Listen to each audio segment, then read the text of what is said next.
Ya, kita ini pernah bermaksiat. Anak-anak kita sudah dewasa, kemudian dia menikah, maka kita akan mungkin sebagian orang, jangan kita, sebagian orang akan merasakan akibat maksiat yang puluhan tahun dia pernah kerjakan.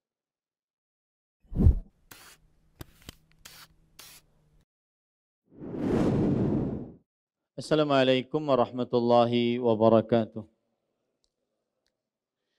Bismillahirrahmanirrahim. Innal hamdalillah nahmaduhu wa nasta'inuhu wa nastaghfiruh wa na'udzu billahi min shururi anfusina wa sayyiati a'malina. Man yahdihillahu fala mudilla lah wa man yudlil fala hadiya lah. Wa ashhadu an la ilaha illallah wahdahu la syarika lah wa ashhadu anna Muhammadan abduhu wa rasuluh. Ya ayyuhalladzina amanu taqullaha haqqa tuqatih wa la tamutunna illa wa antum muslimun. Ya ayyuhan nasu taqu rabbakumul ladzi khalaqakum min nafsin wahidah wa khalaqa minha zawjaha wa batha minhuma rijalan katsiran wa nisaa'a wattaqullaha alladzi tasaaluna bihi wal arham innallaha kana 'alaikum raqiba.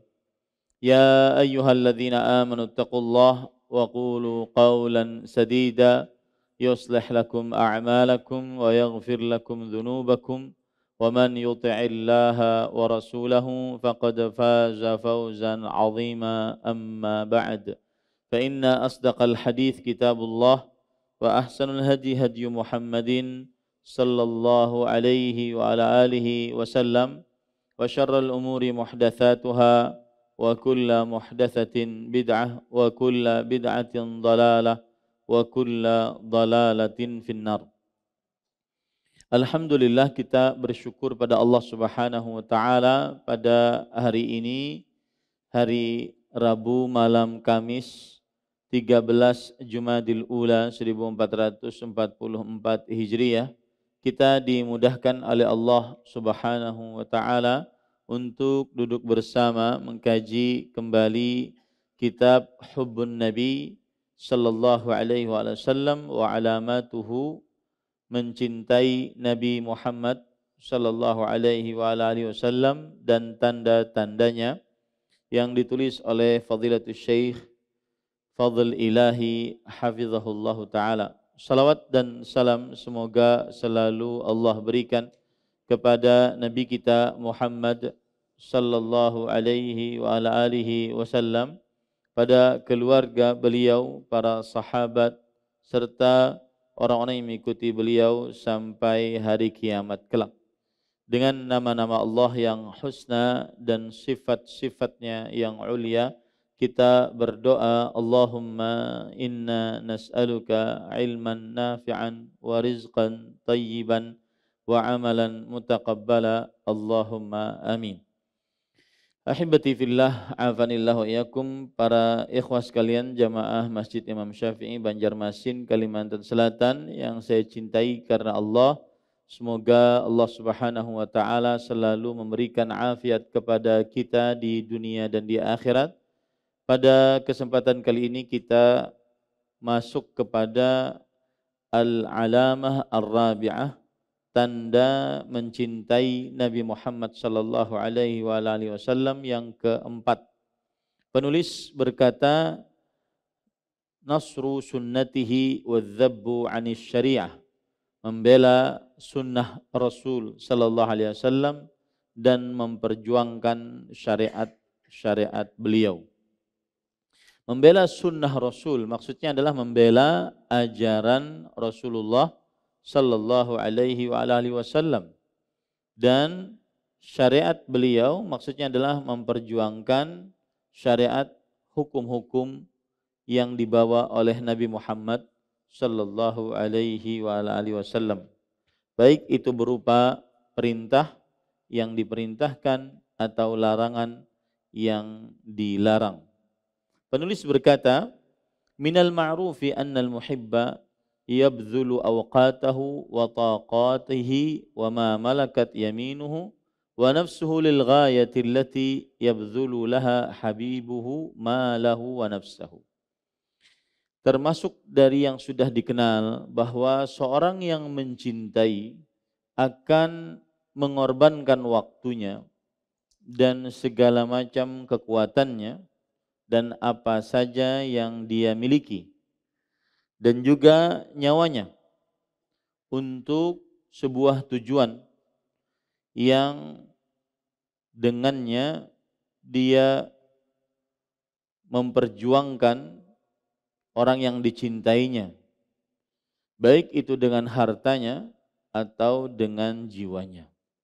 Artinya seorang yang mencintai maka dia akan berkorban waktu, harta, nyawa bahkan untuk mendapatkan, untuk membela yang dicintainya. Tujuan utamanya adalah membela yang dicintainya. Waqad badzala al-habibul karimu al-mustafa salawatu rabbi wa salamuhu alaihi jami'a ma wahabahu Allah Ta'ala min taqatin wa quduratin wa malin wa nafsin li ikhrajin nas minadh dhulumati ilan nur. Dan juga ini dipraktekkan oleh Nabi Muhammad sallallahu alaihi wasallam. Beliau Nabi yang tercinta, Nabi mulia, Nabi pilihan, telah mengerahkan seluruh apa yang Allah Subhanahu wa taala anugerahkan kepada beliau, berupa kekuatan, berupa kebisaan, harta, nyawa, untuk sesuatu yang dicintai oleh Allah Subhanahu wa taala. Itu Nabi kita Muhammad sallallahu alaihi wasallam. Yaitu beliau mengorbankan harta, mengorbankan bahkan nyawa, ya, untuk mengeluarkan manusia dari kegelapan kepada cahaya. Karena itu yang dicintai oleh Allah Subhanahu wa taala. Wa min ubudiyyatil ibadi ila ibadati rabbil ibad. Dan juga beliau memperjuangkan agar para manusia keluar dari penghambaan kepada manusia kepada penghambaan kepada Tuhannya manusia. Wa jahada alaihi salatu wassalam fillahi ta'ala haqqa jihadih litakuna kalimatullahi al-ulya. Dan Nabi Muhammad sallallahu alaihi wasallam berjihad dengan sebenar-benar jihad agar kalimat Allah tetap tinggi. Agar kalimat Allah tetap tinggi. Wa kalimatul ladzina kafarus sufla, dan agar kalimat orang-orang yang kafir itu selalu di bawah. Wa qatala hatta la takuna fitnah. Dan Nabi Muhammad sallallahu alaihi wasallam berperang sehingga tidak terjadi lagi kesyirikan. Wa yakuna ad-dinu kulluhu lillahi ta'ala. Dan Nabi Muhammad sallallahu alaihi wasallam berperang agar seluruh amal ibadah hanya ditujukan oleh manusia kepada Allah Subhanahu wa taala. Nah, itulah contoh praktek seorang yang mencintai kepada yang dicintainya. Nabi Muhammad sallallahu alaihi wasallam mencintai Allah Subhanahu wa taala. Maka beliau praktekkan cinta tersebut dengan mewujudkan apa saja yang dicintai oleh Allah Subhanahu wa taala, yaitu beribadah hanya kepada Allah dan menjauhi segala macam kesyirikan, terutama di dalam perkara ibadah. Itu kalau dari Nabi kepada Allah. Sekarang dari manusia kepada Nabi Muhammad SAW. Walladzina ahabbuhu sallallahu alaihi wasallam yaqtaduna bihadyihi wa yata'assawna bisiratihi fi hadza kullih. Dan orang-orang yang mencintai Nabi Muhammad sallallahu alaihi wasallam maka contoh petunjuk Rasul sallallahu alaihi wasallam, mensori tauladani sejarah hidup Nabi Muhammad sallallahu alaihi wasallam dalam segala perkara itu. Artinya sebagaimana Rasulullah sallallahu alaihi wasallam memperjuangkan agama Islam sebagaimana yang disukai oleh Allah Subhanahu wa taala, maka kita pun umat beliau mencontoh Nabi Muhammad sallallahu alaihi wasallam memperjuangkan agama Islam. Qad kanu la yazaluna bihamdillahi ta'ala wa minnatihi yasrifuna jami'a ma ladaihi min taqatin wa quduratin wa yuqaddimuna al-amwal wal arwah lil ghayati allati badzala laha al-habibul karim sallallahu alaihi wasallam al-waqta wal mala wan nafs. Dan orang-orang yang mencintai Nabi Muhammad sallallahu alaihi wasallam masih saja, segala puji bagi Allah Subhanahu wa taala atas segala nikmatnya, masih saja dan terus sampai sekarang mereka mengorbankan seluruh apa yang mereka miliki, dari kekuatan, dari kesanggupan, dari harta dan juga nyawa untuk sebuah tujuan yang itu Nabi Muhammad sallallahu alaihi wasallam juga mengorbankan waktu, harta dan nyawa. Ya. Jadi konsep berpikirnya adalah Allah Subhanahu wa taala menginginkan Nabi Muhammad sallallahu alaihi wasallam mencintai Allah Subhanahu wa taala. Maka Nabi Muhammad sallallahu alaihi wasallam memperjuangkan cintanya kepada Allah dengan berkorban harta, tahta dan waktu, nyawa. Begitu juga orang yang umat Nabi Muhammad sallallahu alaihi wasallam yang mengaku cinta kepada Nabi Muhammad sallallahu alaihi wasallam, maka dia mencontoh bagaimana Nabi Muhammad sallallahu alaihi wasallam berkorban untuk agama Allah Subhanahu wa taala. Itu maksudnya. Wa fi ma yali asta'ridu ba'dha mawaqifi ulaikal abrar allati tadullu ala hadza. Dan di bawah ini saya akan menyebutkan beberapa kejadian-kejadian orang-orang yang istimewa yang menunjukkan akan hal ini. Yaitu menunjukkan bahwa saat tanda mencintai Nabi Muhammad sallallahu alaihi wasallam adalah berkorban waktu, harta dan nyawa agar mendapatkan cinta Nabi Muhammad sallallahu alaihi wasallam, dan dengan begitu mendapatkan cintanya Allah Subhanahu wa taala. Kisah yang pertama, da'watu Anas ibni Nadhr radhiyallahu anhu ila badlin anfus fi sabilillah wa fida'uhu nafsahu.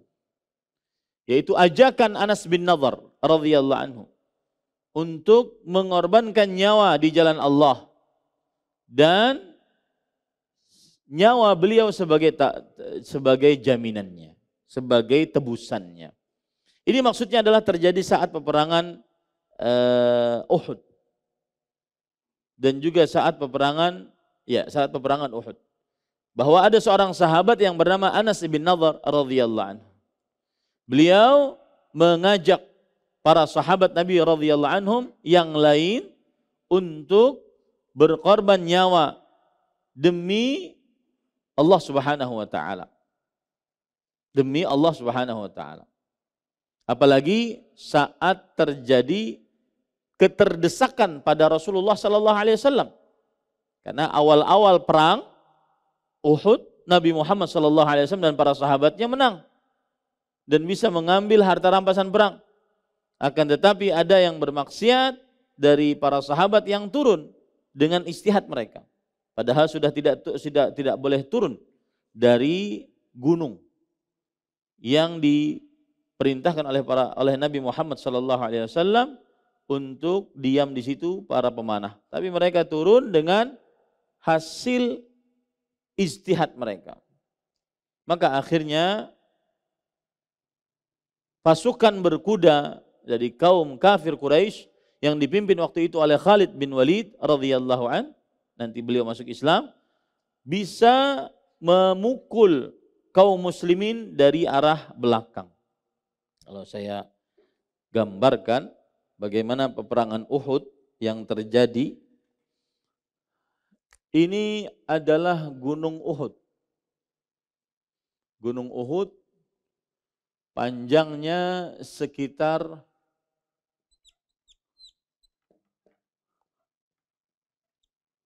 7 sampai 8 kilometer. 7 sampai 8 kilometer.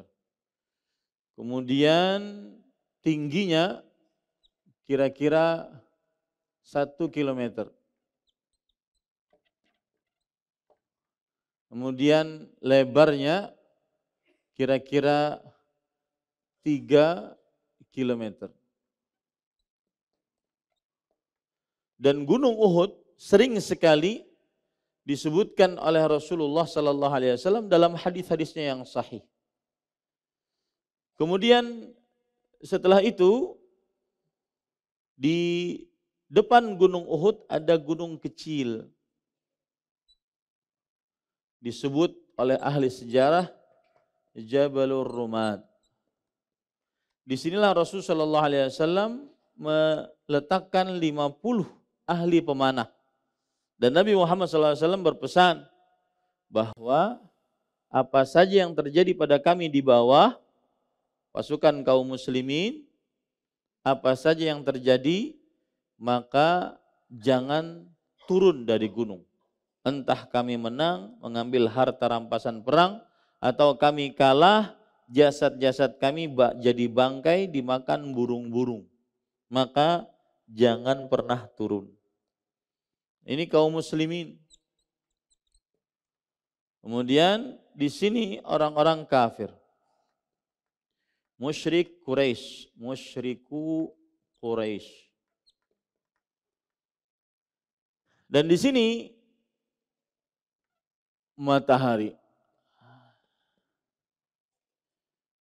Di sini Nabi Muhammad sallallahu alaihi wasallam terlihat bagaimana beliau ahli taktik perang. Karena matahari menyinari mata orang-orang musyrik Quraisy.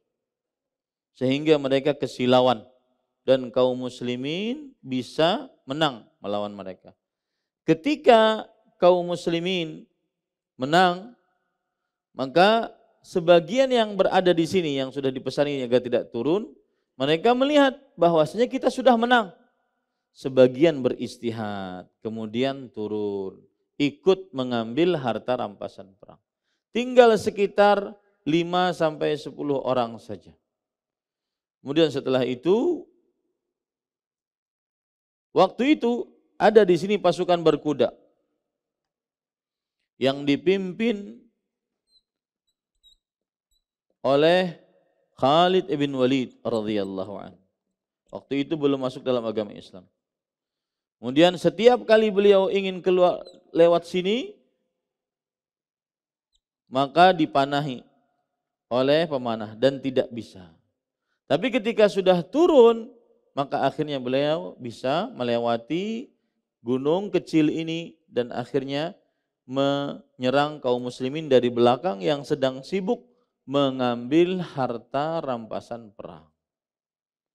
Nah, ketika sudah terjadi kekacauan, kaum muslimin di sini melihat musuh dari belakang, akhirnya ada yang mati, ada yang kabur, ada yang ke atas gunung, di antaranya Rasulullah Shallallahu Alaihi Wasallam dan beberapa para sahabatnya. Termasuk di dalamnya adalah Anas bin An-Nadhr radhiyallahu anhu. Para ikhwan yang dirahmati oleh Allah Subhanahu wa taala, penulis berkata, "Haits hadatsa ittirabun kama sabaqa dzikru fi as-sufufil islamiyah fi ma'rakati Uhud." Terjadi kegoncangan sebagaimana sudah disebutkan sebelumnya pada saf-saf atau pada barisan-barisan kaum muslimin di peperangan Uhud. Wa sya'a bainan nas anna Rasulullah sallallahu alaihi wasallam qad qutil. Nah, saat terdesak itu ada isya'ah, ada isu yang tersebar bahwa Nabi Muhammad sallallahu alaihi wasallam sudah terbunuh. Fajalasa ba'du sahabah muta'athirina bihadha an-naba' al-mufji' wa qad alqaw bi aydihim fantaha ilaihim Anas ibnu Nadhr radhiyallahu anhu faqatabahum biqaulihi ma yujlisukum. Maka ketika sudah terdengar isu bahwa Nabi Muhammad sallallahu alaihi wasallam telah wafat, sebagian sahabat sangat sedih, terpengaruh dengan berita yang sangat mendadak ini. Mereka melepaskan senjata-senjata mereka dari tangan mereka sampai datang sahabat Nabi Anas bin Nadhr radhiyallahu anhu. Kemudian Anas bin Nadhr berkata kepada para sahabat yang sudah mulai lemah tersebut, apa yang menyebabkan kalian duduk-duduk di sini? Qalu qutila Rasulullah sallallahu alaihi wasallam. Mereka menjawab, Rasul sallallahu alaihi wasallam sudah wafat. Qala famadza tasna'una bil hayati ba'da? Taib. Kalau seandainya Rasulullah sallallahu alaihi wasallam sudah wafat, apa yang kalian perbuat untuk hidup setelah wafatnya Rasulullah SAW? Artinya, untuk apa hidup kalau Rasul sallallahu alaihi wasallam sudah wafat? Untuk apa kalian duduk-duduk begini? Kalau Rasul sallallahu alaihi wasallam sudah wafat. Qumu famutu ala ma mata alaihi Rasulullah sallallahu alaihi wasallam. Ayo bangun dan matilah kalian sebagaimana Rasul sallallahu alaihi wasallam meninggal dunia. Wa kaifa kana qiyamuhu bi nafsi difa'an 'anid din wa i'la'an li kalimatillahi ta'ala. Dan bagaimana beliau sendiri yang bangun dengan diri beliau sendiri untuk membela agama dan menegakkan kalimat Allah Subhanahu wa taala. Bagaimana ceritanya? Yuhaddithuna al-Imam al-Bukhari rahimahullah an Anas radhiyallahu anhu qala. Meriwayatkan kepada kita Imam Bukhari rahimahullah dari Anas bin Nadhr radhiyallahu anhu, beliau bercerita, "Falamma kana yauma Uhudin wa inkashafa al-muslimun." Qala Anas ibn Nadhr radhiyallahu anhu, ketika pada peperangan hari Uhud dan kaum muslimin pada waktu itu terdesak. Terdesak karena tadi, ya. Kemudian Anas bin Nadhr radhiyallahu anhu berkata, "Allahumma, ya Allah, inni a'tadziru ilaika mimma sana'a haula," yakni ashabah. Aku memohon ampun kepada engkau atas apa yang dilakukan oleh para sahabat-sahabatku. Artinya sudah tertunduk lesu mendengar berita Rasulullah SAW wafat. Wa abra'u ilaika mimma sana'a haula, dan aku berlepas diri kepadamu dari apa yang telah diperbuat orang-orang tersebut, yaitu orang-orang musyrik yang mencerai-beraikan pasukan kaum muslimin dan membunuh Rasul sallallahu alaihi wasallam sebagaimana isu yang ada. Thumma taqaddam fastaqbalahu Sa'ad bin Mu'adz radhiyallahu anhu faqala, "Ya Sa'ad ibn Mu'adz, al-jannata wa rabban nadhr." Yang artinya kemudian majulah Sa'ad ibn Mu'adz radhiyallahu anhu. Sa'ad ibn Mu'adz radhiyallahu anhu adalah sahabat Nabi yang masuk dalam agama Islam umur 31 tahun. Kemudian pada waktu peperangan Uhud ini beliau berumur 37 tahun. Berarti umur keislaman beliau cuma 6 tahun. Ya.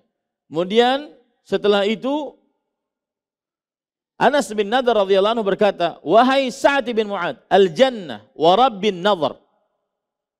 Wahai Sa'ad bin Mu'adz, maukah engkau masuk ke dalam surga? Demi Allah, pasti surga. Inni ajidu rihaha min duni Uhud. Aku bisa mencium bau surga dari bawah gunung kaki Uhud. Qala Sa'ad radhiyallahu anhu, "Famastata'tu ya Rasulullah, ma sana'." Kemudian Sa'ad bin Mu'adz radhiyallahu anhu mengatakan, "Aku tidak sanggup wahai Rasulullah sallallahu alaihi wasallam sebagaimana apa yang ia lakukan." Qala Anas, lalu Anas bin Malik radhiyallahu anhu berkata, "Fawajadna bihi bid'an wa thamanina darbatan bisayf aw ta'natan birumh aw ramyatan bisahm wa wajadnahu qad qutil wa qad mathala bihi al-musyrikun fama 'arafahu ahad illa ukhtuhu bibananihi." Anas bin Nadhr radhiyallahu anhu bercerita. Jadi ketika Anas bin Nadhr radhiyallahu anhu mengatakan, "Wahai Sa'ad, ayo bangun. Di depanmu ada surga. Demi Allah, aku mencium bau surga dari bawah gunung Uhud. Ayo bangun, berperang kembali." Maka akhirnya Sa'ad bin Mu'adz pun maju dan akhirnya beliau terluka.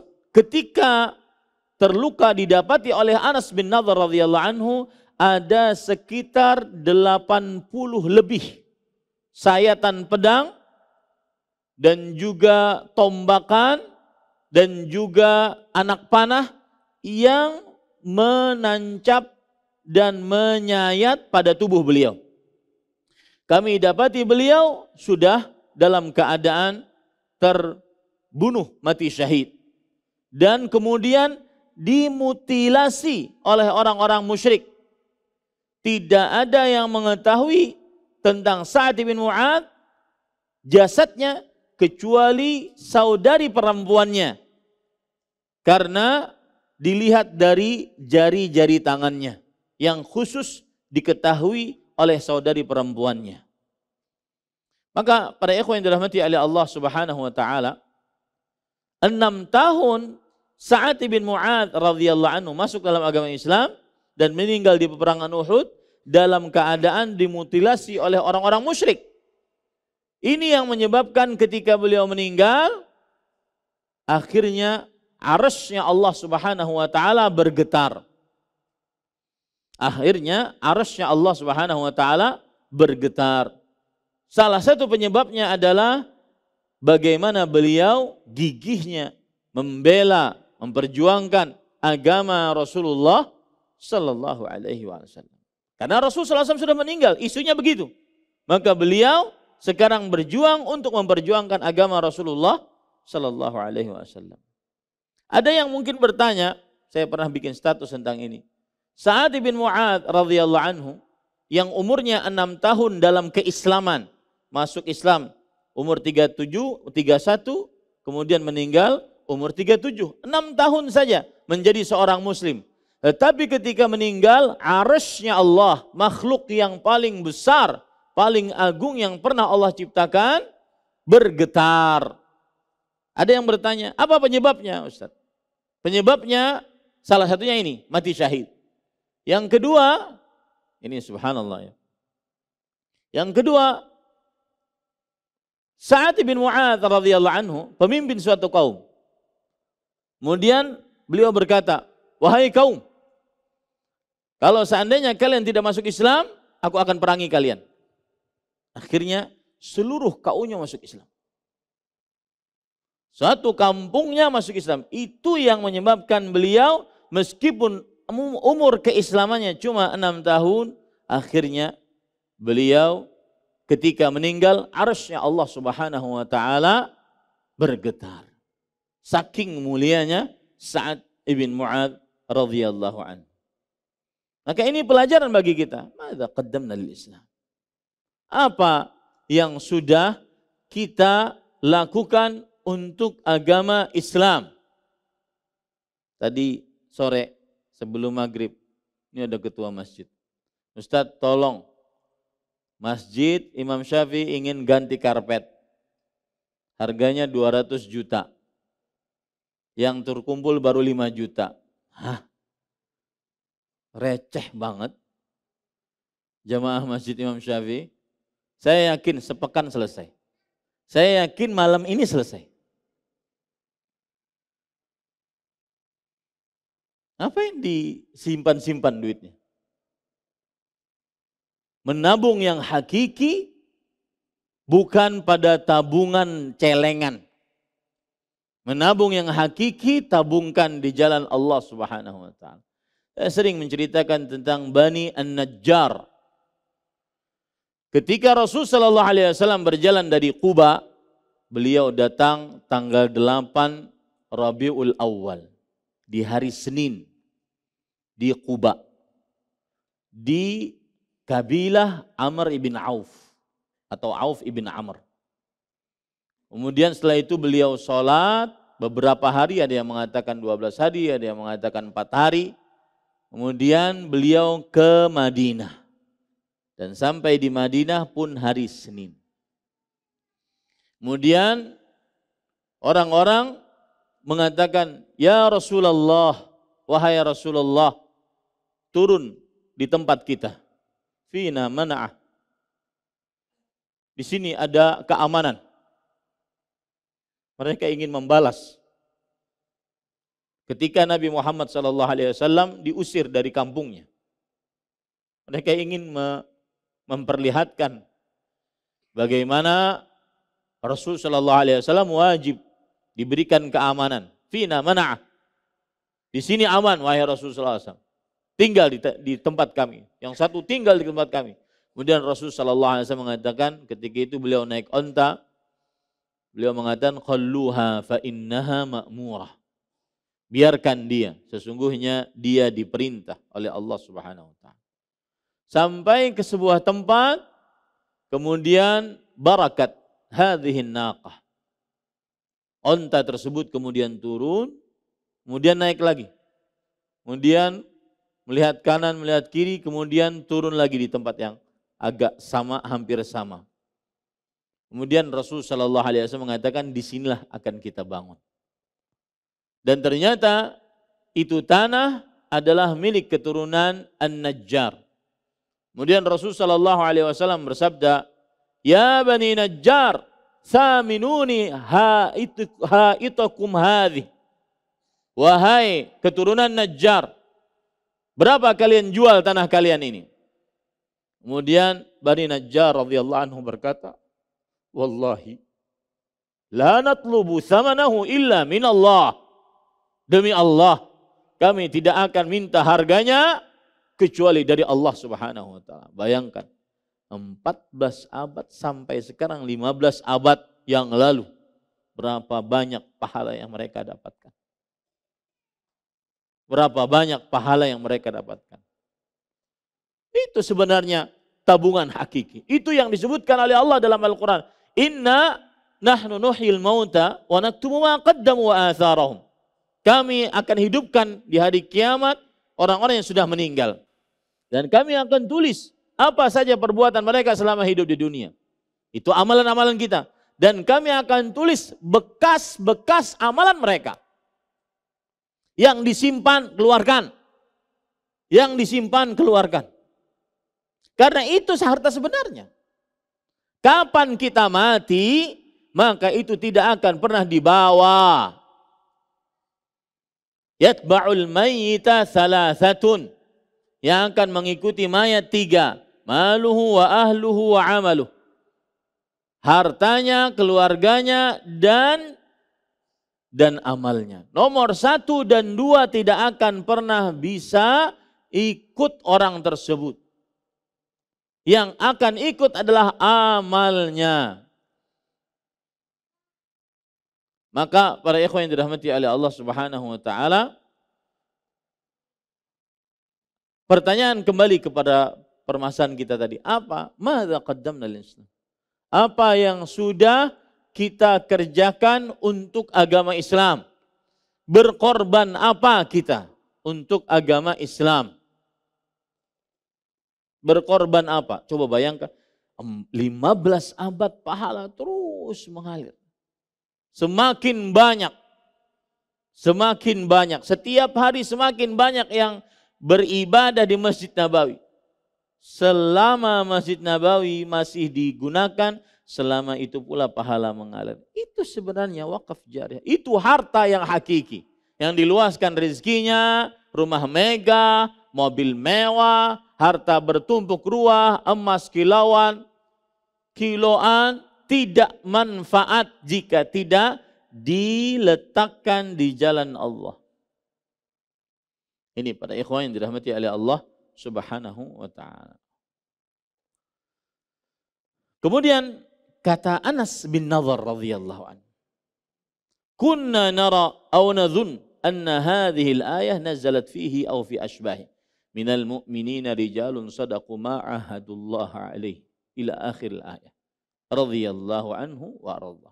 Kata Anas bin Malik, kami mengira atau kami berpendapat bahwa ayat ini turun pada kejadian Sa'ad bin Mu'adz radhiyallahu anhu. Ayatnya berbunyi, minal mu'minin rijalun sadaqu ma ahadullah alaihi. Faminhum man qadha nahbahu wa minhum man yantazir wa ma baddalu tabdila. Di antara orang-orang beriman ada rijal, ada para lelaki, rijal, benar-benar laki yang meyakini apa yang Allah telah janjikan kepada mereka. Minhum man qadha nahbah. Di antara mereka ada yang sudah meninggal. Di antaranya Sa'ad bin Mu'adz. Wa minhum man qadha nahbah wa minhum man yantazir. Di antara mereka ada yang masih menunggu.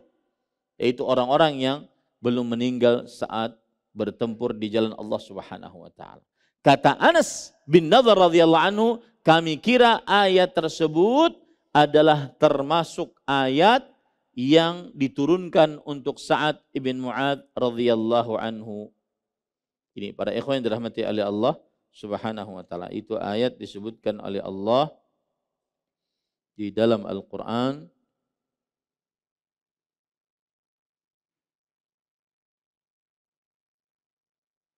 Surat Al-Ahzab ayat 23. Surat Al-Ahzab ayat 23. Itu cerita yang pertama.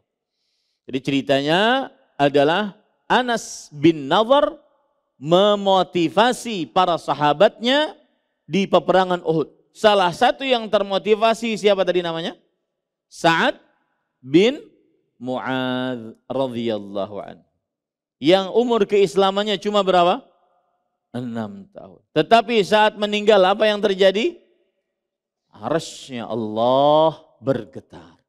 Saking banyaknya amal ibadah yang beliau amalkan. Dan dari sini kita ambil pelajaran para ikhwah. Benar perkataan Bakar bin Abdullah Al-Muzani, seorang tabi'i. Lam yasbiq Abu Bakrin bi kathrati salatin wa siyamin. Walakin bima waqara fi qalbihi minal iman. Abu Bakar As-Siddiq radhiyallahu anhu tidak mendahului para sahabat Nabi dengan banyaknya puasa, dengan banyaknya sholat, tidak. Tetapi dengan apa yang tetap dari keimanan di dalam hati beliau. Dengan keimanan yang ada dalam qalbu tersebut, akhirnya beliau berjuang untuk agama Islam.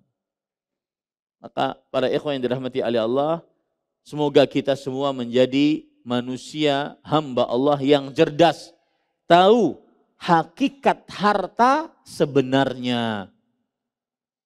Ada hadis Rasul sallallahu alaihi wasallam mengatakan, yaqulu ibnu Adam mali mali mali.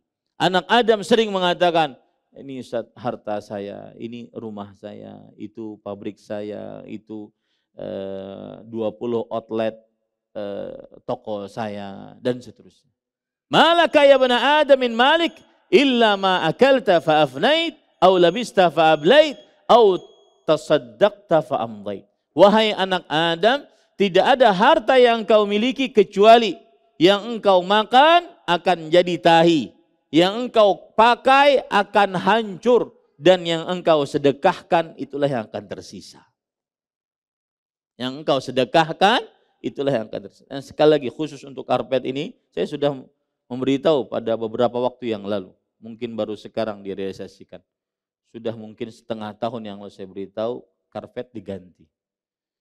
Sekarang saatnya untuk berjuang untuk agama Allah Subhanahu wa taala. Nah, kemudian cerita yang kedua, Sururu Haram ibni Milhan inda badli nafsihi athna'a tablighihi risalatahu sallallahu alaihi wasallam.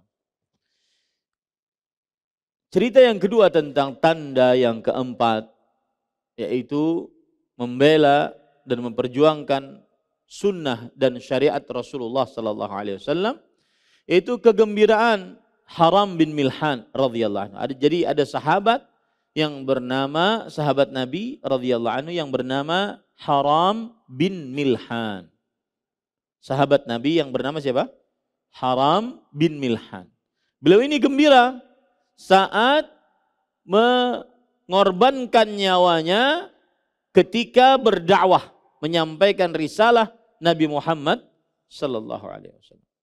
Beliau gembira saat mengorbankan nyawanya, artinya mati saat berdakwah. Penulis berkata, muhibbun sadiqun akhar yut'anu athna'a tablighihi risalat ar-rasulil karim sallallahu alaihi wasallam fayuqtal. seorang pecinta sejati yang lain ditusuk dengan tombak saat beliau menyampaikan risalah Nabi Muhammad SAW yang mulia, lalu beliau terbunuh. Ditombak dari belakang. Lakinnahu wajada fursatan qabla al-intiqal ila daril akhirah lil ifsah wa ta'bir amma fi nafsihi min ghibtatin wa sururin binaili hadhihi sa'adatil uzma. Akan tetapi beliau mendapati kesempatan sebelum berpindah dari alam dunia ke alam akhirat, maka beliau bisa menggambarkan apa yang beliau dapati dari kegembiraan dan kesenangan di dalam diri beliau dengan mendapatkan kebahagiaan yang sangat agung ini, yaitu mati dalam membela Rasulullah sallallahu alaihi wasallam. Famadza qalahu dzalikal muhibbus shadiq? Maka apa yang dikatakan oleh Haram bin Milhan, seorang pecinta yang sejati tersebut?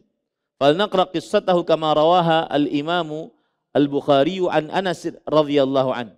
Mari kita baca kisah beliau sebagaimana diriwayatkan oleh Imam Bukhari. Dari Anas radhiyallahu anhu, beliau bercerita, anna an-nabiyya sallallahu alaihi wasallam ba'atha khalahu akhun li ummi Sulaim. Nabi Muhammad sallallahu alaihi wasallam beliau mengutus paman beliau. Mengutus paman beliau. Fi sab'ina raqiban. Di dalam 70 pasukan yang mau berperang. Dan ini disebut dengan sariyah. Jadi ada istilah ghazwah, yaitu perang yang diikuti oleh Rasulullah SAW, itu istilahnya ghazwah. Ada istilah sariyah, yaitu Rasulullah SAW mengutus pasukan dan beliau tidak ikut berperang pada peperangan tersebut. Fantalaqa Haramun akhu Ummu Sulaim. Maka Haram bin Milhan pun ikut di situ. Wa huwa rajulun a'raj. Dan beliau adalah seorang lelaki yang pincang. Ya, subhanallah ya. Wa rajulun min bani fulan. Dan beliau adalah berasal dari, dan satu lagi berasal dari keturunan tertentu. Qala Haram, kuna qariban hatta atiyahum. Fa in amanu bi aminuni kuntum wa in qataluni ataitum ashabakum. Kata Haram bin Milhan, beliau mendapati sebuah perkampungan. Wahai kalian berdua, mendekatlah kalian. Kalian tetap di sini, aku akan mendatangi mereka, mendakwahi mereka. Jika mereka beriman kepada apa yang kusampaikan, maka datangilah kalian. Jika mereka membunuh aku, maka hendaknya kalian perangi mereka.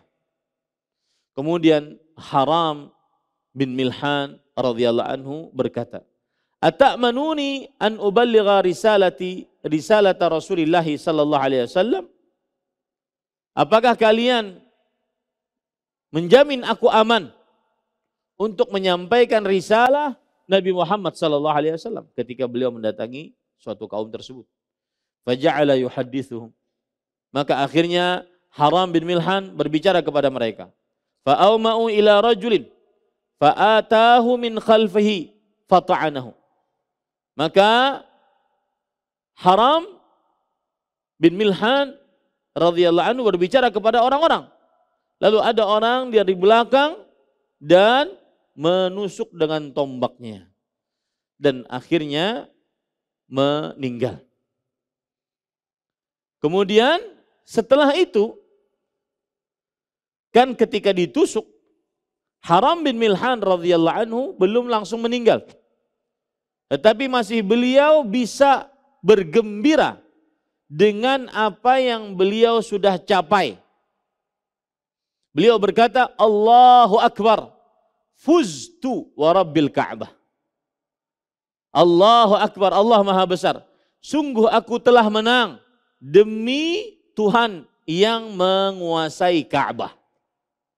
Ini menunjukkan bahwasanya Haram bin Milhan radhiyallahu anhu, beliau memperjuangkan syariat Rasul sallallahu alaihi wasallam dengan mengorbankan nyawanya. Dan sebelum meninggal, berpindah dari dunia ke alam akhirat karena ditombak, ditusuk dari belakang, maka beliau masih sempat-sempatnya bergembira dengan apa yang beliau sudah capai. Fuztu wa rabbil Ka'bah. Aku sudah menang, aku sudah sukses demi Allah. Demi Allah aku sudah sukses. Ini kesuksesan hakiki para ikhwah. Kesuksesan ketika seseorang mati di jalan Allah Subhanahu wa taala, bahkan saat berdakwah. Ini kesuksesan hakiki. Dan itu tanamkan kepada anak-anak kita, dan juga sebelum anak-anak kita tanamkan kepada diri kita. Kesuksesan hakiki adalah saat berjuang, saat mati dalam keadaan berjuang memperjuangkan syariat Nabi Muhammad sallallahu alaihi wasallam. Ini para ikhwan yang dirahmati oleh Allah Subhanahu wa taala.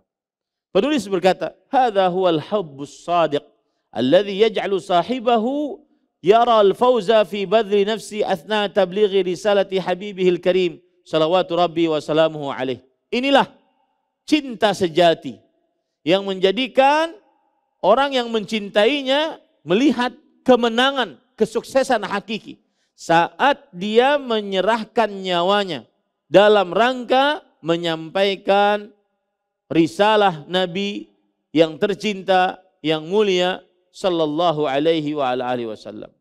Wa rabbil Ka'bah innahu huwal fauz. Demi Allah yang menguasai Ka'bah. Itulah sebenarnya kesuksesan. Itulah sebenarnya kesuksesan. Maka para ikhwan yang dirahmati oleh Allah Subhanahu wa taala, kesuksesan hakiki adalah saat seseorang merenggangkan nyawanya untuk berkorban demi syariatnya Allah Subhanahu wa taala. Allahumma la tahrimna iyyahu amin ya rabbal alamin. Ya Allah, jangan haramkan diri kami untuk mendapatkan kesuksesan tersebut. Allahumma amin. Wahai Allah yang mengatur alam semesta. Nah, ini para ikhwan yang dirahmati oleh Allah, itu dua kisah dulu tentang bagaimana cinta kepada Rasulullah sallallahu alaihi wasallam, yaitu memperjuangkan, membela syariat Nabi Muhammad sallallahu alaihi wasallam walaupun dengan mengorbankan waktu, harta, bahkan nyawa. Wallahu a'lam. Bagaimana cara kita berhusnudzan terhadap orang yang telah mengecewakan kita? Husnudzan saja. Ya, ini pertanyaan-pertanyaan yang umum, sangat umum sekali, susah untuk dijawab. Ya, mengecewakan tentang apa dulu, kemudian perkaranya apa. Yang penting cara berhusnudzan, ya berhusnudzan, berbaik sangka kepada Allah Subhanahu wa taala. Apakah antara suami istri, atau apakah antara dua kawan yang berdagang bersama-sama, apakah antara teman, macam-macam. Pertanyaannya terlalu umum. Apa yang menyebabkan kita terlalu mencintai harta sehingga takut bersedekah? Karena salah satu sebabnya adalah kurangnya iman tentang akhirat. Ya, salah satu sebabnya adalah kurangnya iman tentang akhirat. Dan ini trik iblis. Iblis kan mengganggu dari depan, mengganggu dari belakang. Makna mengganggu dari depan adalah melupakan kehidupan akhirat. Melupakan nikmat yang ada di dalam surga, yang kekal abadi.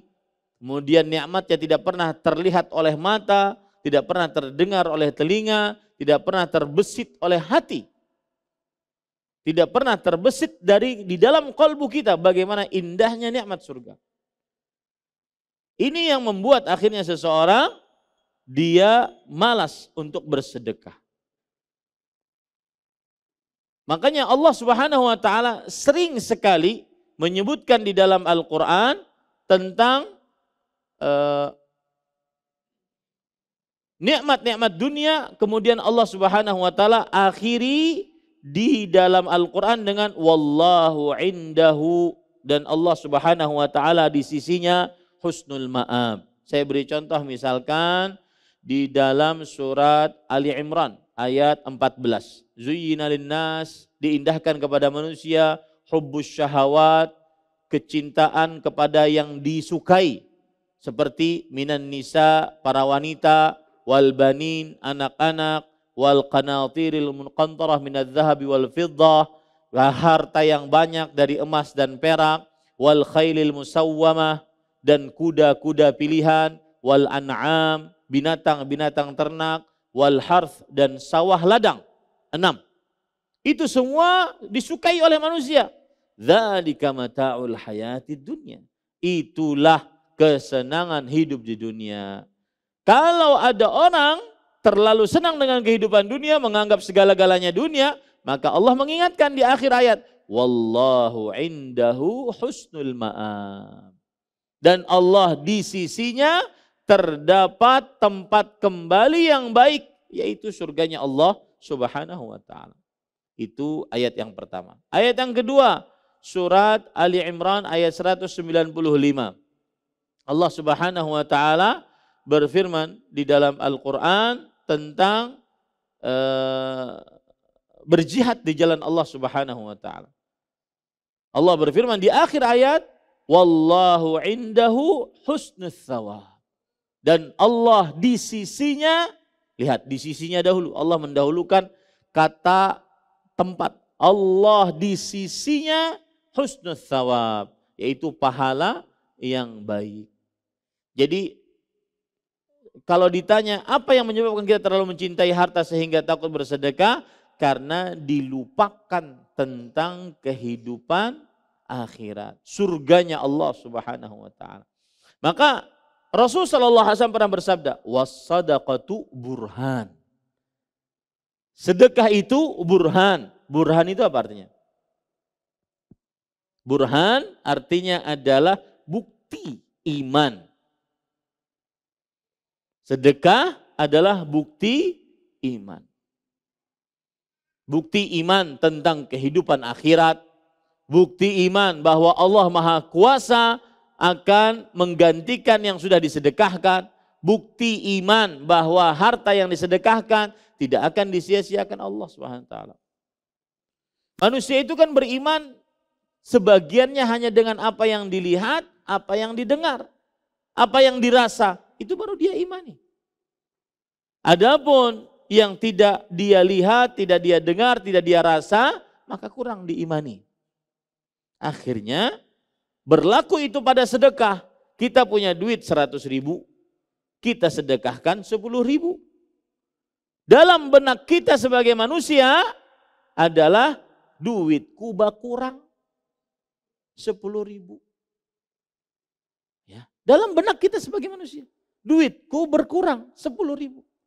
Padahal dalam benak seorang beriman, maka 10.000 itu dikalikan 10, dikalikan 700, dilipatkan lagi berlipat-lipat. Makanya as-sadaqah burhan. Sedekah itu bukti nyata keimanan. Karena dengan sedekah seseorang menganggap hartanya berkurang. Dia hanya bisa bersedekah saat dia mengimani janji Allah Subhanahu wa taala. Oh ya bani Adam, unfiq alaik. Wahai anak Adam, sedekahkan hartamu, aku akan ganti. Kemudian Rasul sallallahu alaihi wasallam juga bersabda, "Wa ma anfaqtum min syai' fahuwa yukhlif." Allah berfirman, "Wa ma anfaqtum min syai' fahuwa yukhlifu." Apa saja yang kalian sedekahkan, maka Allah akan ganti. Nah, ini susah untuk diimani. Kenapa? Karena tadi manusia berimannya hanya dengan apa yang dilihat, apa yang didengar, apa yang dirasa. Yang tidak dilihat, tidak didengar, tidak dirasa, tidak diimani. Mana buktinya? Bahkan ada orang begini. Saya pernah waktu itu kajian di sebuah masjid raya. Di salah satu ibu kota di sebuah provinsi. Kemudian ada yang cerita, Ustadz, saya ini berhenti dari bekerja yang diharamkan dalam agama Islam. Gara-gara dengar potongan kajian Ustadz. Saya takut pada Allah. Dan saya ingin janji yang disebutkan oleh Ustadz dalam ceramah tersebut. Tapi sekarang nyatanya saya tinggalkan itu yang haram, malah sekarang saya terlunta-lunta. Hutang sana, hutang sini, gali lubang, tutup lubang, dalam hutang. Mana janjinya? Nah, maka jawaban yang paling pertama saya katakan adalah, untuk apa meninggalkan yang haram? Untuk dunia kah? Atau untuk Allah kah? Karena takut siksanya. Kemudian yang kedua, bukankah, nah ini menarik. Silahkan baca di dalam kitab Ad-Da' wa Dawa, penyakit dan obatnya, atau Al-Jawabul Kafil Man Sa'alani Dawa Isyafi, yaitu jawaban yang memuaskan bagi siapa yang bertanya tentang obat yang menyembuhkan. Maksiat memberikan bekas pada kehidupan seseorang meskipun sudah bertahun-tahun. Maksiat memberikan bekas pada seseorang meskipun sudah puluhan tahun. Pian nih, nanti jadi kai nini. Ketika masih muda, anak-anak kita masih kecil, pernah bermaksiat. Ya, kita ini pernah bermaksiat. Anak-anak kita sudah dewasa, kemudian dia menikah, maka kita akan, mungkin sebagian orang, jangan kita, sebagian orang akan merasakan akibat maksiat yang puluhan tahun dia pernah kerjakan. Itu disebutkan oleh Imam Ibnu Qayyim rahimahullah. Maka para ikhwan yang dirahmati oleh Allah Subhanahu wa taala, kembali ke permasalahan sedekah tadi, sebab yang kedua adalah kita tidak beriman kecuali dengan apa yang dilihat, apa yang didengar, apa yang dirasa. Dan khusus untuk sedekah itu benar-benar bukti nyata iman. Karena secara kasat mata kita, perasaan manusiawi kita, harta berkurang. Ya, harta berkurang. Apalagi yang bersedekah dalam jumlah yang banyak. Benar-benar itu berat. Apalagi yang bersedekah dalam keadaan sempit dan juga susah. Itu berat. Tapi dia merupakan bukti keimanan. As-sadaqatu burhan, kata Rasulullah SAW. Sedekah itu adalah bukti nyata keimanan. Nah, apakah Rasulullah SAW benar-benar kalah oleh kaum kafir di perang Uhud? Karena ada yang mengatakan Nabi tidak kalah di perang Uhud. Tidak kalah, terdesak. Menang awalnya, kemudian terdesak. Kemudian orang-orang kafir Quraisy kan banyak juga yang meninggal. Akhirnya mereka pulang. Tidak kalah total, tetapi Nabi Muhammad SAW terdesak, 70 sahabat meninggal, Hamzah bin Abdul Muthalib juga meninggal, paman Nabi Muhammad SAW radhiyallahu anhu arda. Ya. Apakah ada amalan yang ganjarannya setara dengan berjihad di jalan Allah dan mendapatkan mati syahid? Amalannya adalah banyak amalannya yang setara dengan berjihad di jalan Allah SWT. Di antaranya yaitu minta agar mati di jalan Allah dengan jujur mintanya. Dalam hadis riwayat Imam Tirmidzi, Rasulullah sallallahu alaihi wasallam bersabda, "Man sa'ala asy-syahadata bi sidqin ballaghahu Allahu manazil asy-syuhada wa in mata ala firasyih." Barang siapa yang mohon kepada Allah mati syahid dengan keimanan, dengan jujur permintaannya, maka Allah akan sampaikan permintaannya meskipun dia mati di atas kasurnya karena sakit. Tetapi niatannya sudah sampai kepada yang dia inginkan. Di sini pentingnya niat. Jadi kalau ditanya tadi apa ganjaran yang setara? Berniat ingin berjihad. Berniat ingin mati di jalan Allah Subhanahu wa taala. Maka dia akan mendapatkan pahala mati syahid di jalan Allah meskipun dia mati di atas kasurnya, bukan di medan pertempuran. Wallahu a'lam. Nah, ada yang lain terakhir? Nah, mengapa kita yang bermanusia itu susah untuk menangis dalam mengingat dosa-dosa yang lalu?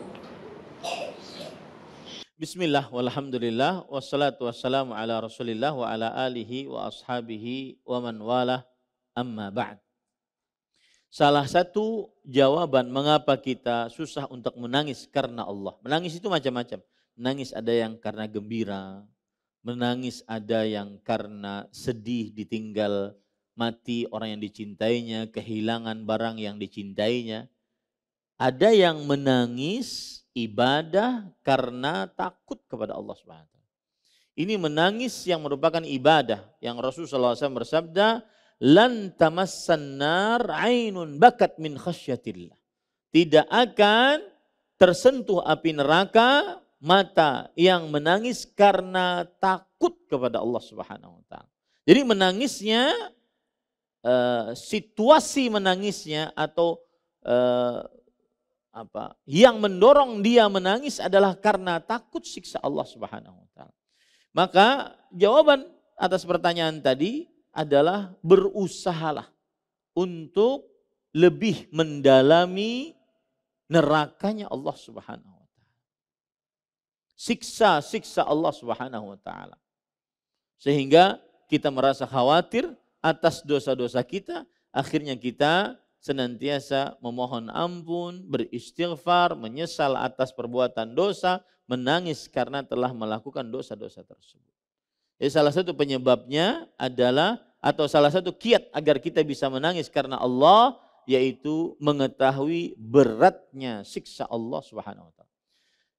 Kiat yang kedua agar bisa menangis karena Allah Subhanahu wa taala yaitu bertobat kepada Allah. Saya sering mengatakan untuk perkara taubat ini pada ikhwah. Yang pertama, ini bagi siapa saja, semua dari kita. Yang terutama 40-an, sudah umurnya 40-an ke atas, sudah bingung. Campur aduk tuh amal soleh, dosa, macam-macam. Susah untuk dihitung dah. Ya, dipresentasikan susah sudah. Saya pernah menzalimi orang pernah menzalimi saya, atau bagaimana, pokoknya susah untuk dihitung. Maka pada ikhwan yang dirahmati oleh Allah Subhanahu wa taala, saya sering mengatakan pertama adalah bersegera bertobat. Kemudian yang kedua, bertobatlah dengan sebenar-benar tobat. Yang ketiga adalah seseorang minimal jangan pernah dia putus asa dari tobat. Ini nih. Ini yang sering terjadi pada manusia. Orang bertobat, kemudian setelah bertobat kembali lagi. Tobat kembali lagi. Akhirnya merasa, ini bohong-bohong aja ini tobatnya. Akhirnya putus asa. Ada hadis yang baru saya baca. Saya baru tahu juga hadis riwayat Imam At-Tabarani. Bahwa Rasul sallallahu alaihi wasallam bersabda, "Ma min 'abdin mu'minin illa walahu dzambun ya'taduhu alfainah ba'da alfainah. La yufariquhu hatta yufaraq. Innal mu'mina khuliqa mufattanan tawwaban nasiyan idza dzukira dzakar." Artinya, tidak ada seorang hamba yang beriman kecuali memiliki dosa yang dia biasa mengerjakannya. Dia kerjakan satu saat, nanti dia taubati, kerjakan satu saat yang lain, nanti dia taubati, kerjakan satu saat yang lain, nanti dia taubati. Nah, ada orang begitu tuh, berdosa lalu dia bertobat, lalu ternyata dia ulang lagi. Kemudian dia tobat lagi. Sudah itu putus asa. Enggak manfaat nih. Nah, itu yang menyebabkan susah menangis. Karena putus asa dari bertobat. Karena merasa dirinya bukan ahlan lit-taubah. Merasa dirinya bukan ahli untuk bertobat lagi. Karena seperti main-main. Padahal Rasulullah SAW sudah menyebutkan itu. Tidak ada seorang muslim yang beriman, seorang hamba yang beriman, melainkan dia memiliki dosa yang dia kerjakan sesaat kemudian sesaat. Dosa tersebut tidak berpisah dengannya sampai dia berpisah dari dunia ini. Sesungguhnya orang beriman diciptakan oleh Allah selalu kena godaan. Tetapi dia selalu bertobat kepada Allah. Dan selalu lupa. Tetapi jika diingatkan, dia akan ingat kembali. Nah, yang membuat kita bisa menangis adalah teruslah bertobat. Ya, itu satu. Jadi itu 3 tadi. Yang pertama, bersegera bertobat. Kemudian bertobatlah dengan sebenar-benarnya. Kemudian jangan putus asa dari tobat. Sebagian orang kadang-kadang sudah capek dah saya bertobat. Nonton film porno misalkan. Ya. Ngaji juga, ngaji di Masjid Imam Syafi'i ngaji. Tapi malam-malam nonton hal yang diharamkan. Acil-acil berjoget dia tonton setiap malam. Ngaji juga. Sampai dia bingung bagaimana menghentikannya itu. Maka kemudian dia bertobat. Tapi kembali lagi. Hadis tadi bukan menjadikan kita meremehkan maksiat. Enggak. Hadis tadi menunjukkan bahwa selama hamba bertobat, selama itu Allah mengampuni. Nah, itu yang membuat kita bisa menangis karena Allah Subhanahu wa taala. Wallahu a'lam. Nah, ini yang bisa sampaikan. Semoga yang disampaikan bermanfaat dan semoga kita diberikan petunjuk oleh Allah Subhanahu wa taala untuk senantiasa membela ajaran Rasulullah sallallahu alaihi wasallam dan akhirnya wafat di dalam keadaan husnul khatimah. Ini yang bisa kita sampaikan, kita cukupkan dengan kafaratul majlis. Subhanakallahumma bihamdik asyhadu an la ilaha illa anta astaghfiruka wa atubu ilaik. Wa sallallahu nabiyana Muhammad walhamdulillahi rabbil alamin. Wassalamualaikum warahmatullahi wabarakatuh. Terima kasih. Jazakumullah khairan wa barakallahu fikum. Video ini dibuat atas partisipasi dari donasi Anda. Semoga menjadi amal jariah bagi Anda semuanya.